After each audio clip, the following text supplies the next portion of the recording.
हर्षवर्धन पुष्यभूति वंश 606-647। 1. पुष्यभूति वंश की स्थापना थानेसर में हुई थी। 2. इस वंश का पहला महत्वपूर्ण शासक प्रभाकर वर्धन था। 3. इस वंश का महान शासक था। 4. उसने अपनी राजधानी थानेसर से कन्नौज स्थानांतरित की।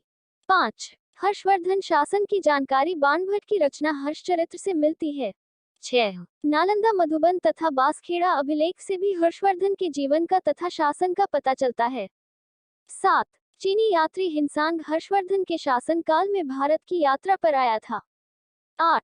पुलकेशिन द्वितीय के ऐहोल अभिलेख 633-34 ईस्वी में हर्षवर्धन के नर्मदा तट पर चालुक्य शासक से पराजित होने का उल्लेख मिलता है।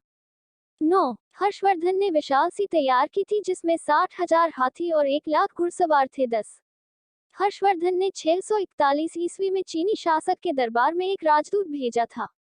11. राज्य की आय का मुख्य साधन भूमि कर था जिस भाग कहा जाता था। 12. यह पैदावार का 1/6 भाग होता था। 13. हर्ष ने प्रयाग इलाहाबाद में प्रत्येक 5 वर्षों पर एक धार्मिक आयोजन मोक्ष परिषद करने की व्यवस्था की। उसके शासनकाल में 6 बार ऐसा उत्सव हुआ। 14. हर्षवर्धन ने रत्नावली प्रियदर्शिका तथा नागानंद नमक नाटकों की रचना की। 15. हर्षचरित्र तथा कादंबरी की रचनाकार बाणभट्ट के अतिरिक्त मयूर दिवाकर जैसे विद्वान हर्षवर्धन के दरबार में रहते थे। 16.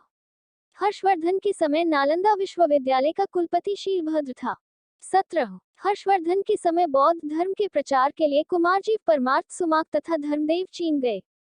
19. शांतरक्षित पद्मसंभव कमलसेन स्थिरमती तथा बुधकीर्ति उस समय तिब्बत जाने वाले बौद्ध धर्म प्रचारक थे।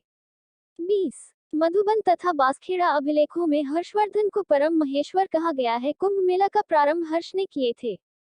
21. हर्षवर्धन ने 643 ईस्वी में कन्नौज एक बौद्ध धर्म सम्मेलन आयोजित किया।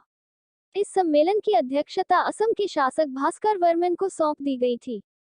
22. हर्ष का समकालीन गौड़ नरेश शासक था जिसने हर्ष के भाई राज्यवर्धन की धोखे से हत्या कर दी थी। वो सैव था। 23. हिनसान के अनुसार इसने बोधगया के बिहार और बोधि वृक्ष को नष्ट कर दिया। 24. हर्षवर्धन की मृत्यु के बाद कन्नौज पर यशोवर्मा का शासन हुआ। यशोवर्मा ने वाक्पति नामक प्रसिद्ध कवि को संरक्षण प्रदान किया। 25. वाक्पति की गौडवाहों को रचना में यशोवर्मा के विषयों का वर्णन है। यह प्रकृति भाषा की रचना है। 26. यशोवर्मा ने 731 ईस्वी में बुद्धसेन पुटासेन को चीन के शासक के पास अपना राजदूत बनाकर भेजा। महागहार। 27. नालंदा विश्वविद्यालय शिक्षा एक प्रसिद्ध केंद्र था जहां बौद्ध धर्म के अतिरिक्त वेद वेदांत तथा धर्मशास्त्रों के संबंध में शिक्षा दी जाती थी। 28. कुछ अभिलेखों में शिक्षा के इस विख्यात केंद्र को महागहार कहा गया है। 29. हर्षवर्धन के शासन में चीनी यात्री हिनसंग भारत आया था।